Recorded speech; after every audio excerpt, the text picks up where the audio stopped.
-0.1 PT score equals 8 greater than Pippi Longstocking was, like many excellent children's characters, the product of a parent telling their own children's stories. Hugh Lofting wrote Dr. Dolittle in letters home from the trenches of the First World War. J.R.R. Tolkien told his offspring about The Hobbit, and Astrid Lindgren made up stories about an unruly little girl for her daughter Karen when she was ill with something pneumonia-like and had to lie in bed for ages.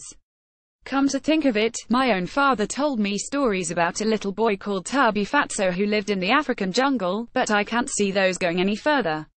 Pippi Longstocking was dreamed up in 1941, the most perilous time of the war, including for neutral Sweden. And while Lindgren said later that Pippi was a stroke of inspiration, not a Carey-considered character from the start, it's hard not to see her as a one-girl response to the violence and danger of the times. She at least could match brute force with effortless strength, all while smiling a friendly smile. Lindgren knew more than most Swedes about the war. She was a state censor, and reading other people's letters brought her into contact with the heartbreaking realities of war. She was then and later a pacifist who famously connected harsh child rearing with adult aggression. But really, her distinctive approach to writing for children, which was to see things as much as possible from the child's point of view, was derived from her experience with her own children and their cousins, who simply didn't take to moralistic stories. She took her cue from them. Her own childhood was a bucolic idyll with her 3 siblings in rural Vimmerby. She adored her father Samuel August, a big, gentle farmer and church warden. She wrote magazine articles from a young age. After leaving school and easing Vimmerby by cropping her hair, she began a promising career as a journalist with a local paper, but that was nipped in the bud when she became pregnant by the Kaddish married proprietor who knew her parents. "I thought my parents would die," she said later. He wanted marriage once he had divorced his second wife, but Astrid, who had a steely quality, was having none of it, though she kept up relations for a couple of years. Her little son, Lasse, was given to a loving foster mother in Copenhagen, though Astrid managed eventually to take him to her home. She was always acutely conscious of his vulnerability as a result.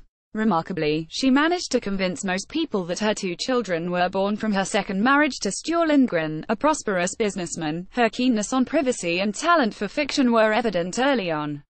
This biography by Jens Andersen is infuriatingly Scandinavian, terrific on Lindgren's theories of child rearing and philosophical influences, but weirdly reticent about the gritty personal details that I actually want to know. So while we get an entire section on behaviorism, we know nothing about the woman whom Astrid displaced by having an affair with, and marrying, her boss. Still less about Sture Lindgren's subsequent affair with another woman, for whom he left Astrid and for a time. As for his alcoholism, from which he prematurely, that's dealt with cursorily and tasty. Andersen has useful quotes from Astrid's daughter, but seems not to have interrogated other sources much. We do, however, get an interesting take on Lindgren's philosophy of life as she ages. For all her progressivism, she seemed mildly appalled by Sweden's descent into totalitarian liberalism. And she doesn't seem to have been much impressed by feminism either. She campaigned against the government's prohibitive marginal tax rate of 102%. Andersen is very strong on the details of Lindgren's literary career. It was helped by Stockholm being such a small world. Elsa Olenius, who helped Astrid publish Pippi, was also on the prize-giving panel for children's books and a radio critic. What Sweden plainly lacked was any concept of conflict of interest. Pippi became a publishing sensation, but I have to confess to sympathy with the sole refusnik critic, John Landquist, who wrote in 1946 that her antics were mechanically cobbled-together nonsense. The question is whether Lindgren's books wear well. Some do, some don't.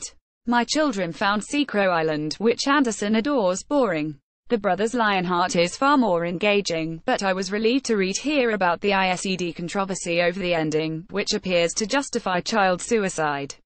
In fact, until I read this book, one hadn't picked up on the cues that suggested this apparent act of self-sacrifice was in the Heros imagination.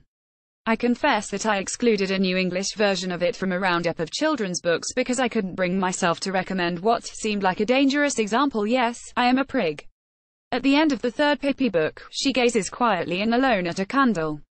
And that's how her author seems at the close of her life. She in 2002, quietly despairing at the state of the world, while seeking solitude. Lindgren lost her faith but not her habit of prayer in old age, and her existence was bleaker for it. In a way, SHES a metaphor for Sweden itself. Melanie McDonough writes for the Evening Standard. Astrid Lindgren, the woman behind Pippi Longstocking. Jens Anderson Transl. Caroline Waichiale, University Press, 360 pp. £25.